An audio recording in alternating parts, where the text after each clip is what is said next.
Hi there, Janet Fritz here for Galaxy Girl Creations. Welcome to my channel. Welcome to another day of 30 Days of Sketches. Today I am actually doing a layout rather than an embellishment, but I'm using an embellishment that I already made. So this is a sketch from Susan Stringfellow, and I am using that first embellishment that I made on day one, based on the day one sketch. And so I have two photos of Noah at a park. It is actually a really big park in Monterey, which is about an hour from our house. And so when we went down for the aquarium, we spent some time at this park. It's called Menace the Menace Park, and it's got some really cool and unique play structures, including that really tall bridge and this long red slide. The slide looks really kind of intimidating at first, but when the kids get on it, it actually goes really slow. So it's kind of funny. But I thought it would be perfect to use with this embellishment group that I made on day one because I've got park paper, which I kind of knew I had these photos coming up. So I thought this would be a good one to use it with, and with the trees and such. So I have this paper from Paige Evans that has all of these little sayings on it. I thought those would be perfect as well. They're super cute sayings. A lot of them have to do with like being creative and such, but a lot of them also have different kinds of sayings on them. Let's see here. I'm trying to pull out the paper here. Stuff like sweet as can be, born to flourish, refreshing, big smile, oh what joy, all the colors, bring on the sun. So I thought those were all just like perfect sayings to put on this layout. One says beauty is everywhere. So that is what I have cut apart there, and I have inked them up. I didn't make you sit through all of the inking, but they are all inked up with some Sandcastle ink from Catherine Pooler. And I used that because that's the ink that I used on the embellishment cluster, and so I want to go ahead and make that match.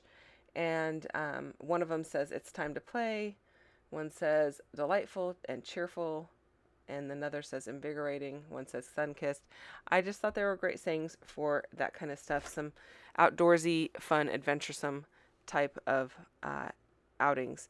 And then I had some, they came a lot wider than how I cut them, and that left these strips that were kind of in between, and that's what I'm gluing down right now. So it has multiple colors on it, and those ones don't have any saying or anything.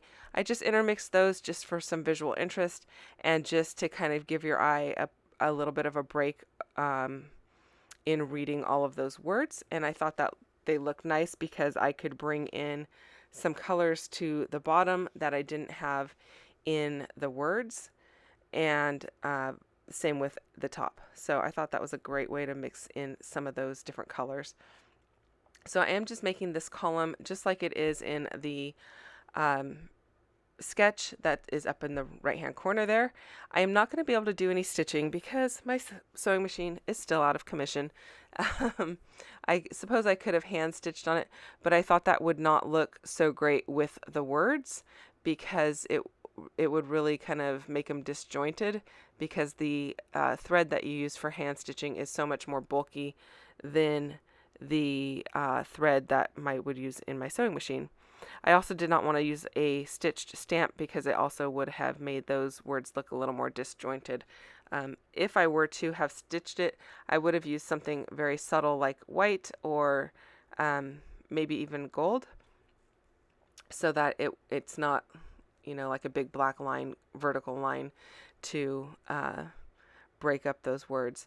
So I did pull out my dies, and I didn't make you watch me die cut all of the words, but I did use these Sizzix, I believe they're Sizzix dies. I'll put links down below for you if you are interested in using dies. I also did not pop these up onto some foam. Sometimes I do, usually I do, but in this case I chose not to. But I did want to make them pop a little bit more. It was really difficult to read on that red background paper, especially since I cut them out of the same paper that the circle is cut out of in the embellishment cluster. So then I thought, well, I might just put it on white, but they still didn't show up great.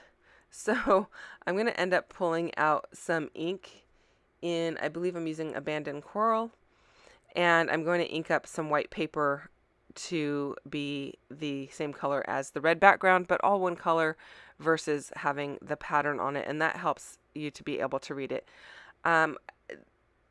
When all is said and done, I think I might actually go back and add a white border around this red piece that I'm going to add, but I haven't done it yet, so the jury is still out. I kind of think I might like a white border around it, and it wouldn't be very hard to add because that piece of paper is just pretty easy to peel up. So I did have to kind of like puzzle piece it together because, as you can see, I've already glued down all of these strips of paper. I don't really recommend using your tweezers to pry up your paper. I would recommend using like a spatula or one of the multi-purpose tools from Creative Memories or something like that, because the tweezers tend to poke a hole in the paper, which it actually did, but I was able to fix it, and it was fine. Yeah, it's not the best tool for that. It goes back to one of those like old back in the day when your dad would say, make sure you use the right tool for the right job. Yeah. I definitely should subscribe to that just a bit more. So I do really like the white paper on here. I think it looks really good. But like I said, it was hard to read that title, so I am going to end up switching it. So here's where I'm going to go ahead and ink up that paper. I don't actually ink up all of it. I just ink up the part that's going to be visible, and that works out okay. So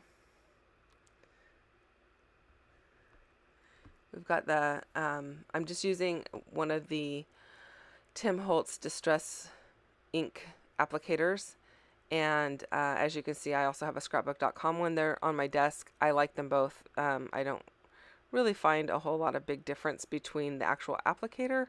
I do like the sponge applicator for doing inking like I just did, but I actually like the flat applicator when I'm trying to ink up letters and such, because anything that has like a really tight angle on it, the sponge, the domed applicator is harder to get into those little corners than the other applicator. So, you know, I think all of these tools have a purpose, and they are all great in their own way for certain things. So I also really like my ink blending brushes for applying ink to paper like I just did. So, you know, you kind of have to go with what works best for you. But for me, you know, they all have their place. So here I'm going to just go ahead and adhere all of these letters down. I'm not going to make you sit through watching me adhere all of them. I am going to, you'll see a little bit of that, and I'm just using my Nuvo Deluxe adhesive on the back. These letters are big enough that you can just go ahead and put it right on the back. I don't have to like dip it into a little puddle of glue like I sometimes do with the little tiny letters. This is actually a really great font. It's very versatile because it is, it's not too big. It's about a little bit more, I think it's a little bit more than an inch tall, but it's very blocky, but it doesn't, and it's not serifed or anything. So it's, I don't know, it's just got a really nice look to it, but it is slightly different than a regular block alpha because it's got those thinner portions like on the ends and such. So while I finish gluing all of that down, I will remind you that this is a hop that is going on. There is a link to a playlist down below, so you can go back and see anything that you might have missed, and you can just click on that link. There's also a link to the Facebook group for 30 Days of Sketches, and I will include a link to my own Facebook group if you are interested in joining me over there. It is Galaxy Girl Creations, just like the name of my YouTube channel, and I would welcome you to go over and join in over there. I do have some stuff coming up hopefully in the next month that is going to be kind of fun, but otherwise this is my completed layout. I hope that you like it. I did add those two tabs at the top. The yellow one is in scattered straw. The green one is in peeled paint, in case you were curious about that. Again, links below for everything that you might be interested in. If you have questions or comments, you can leave those down below too, and I will see you guys again tomorrow. Bye-bye.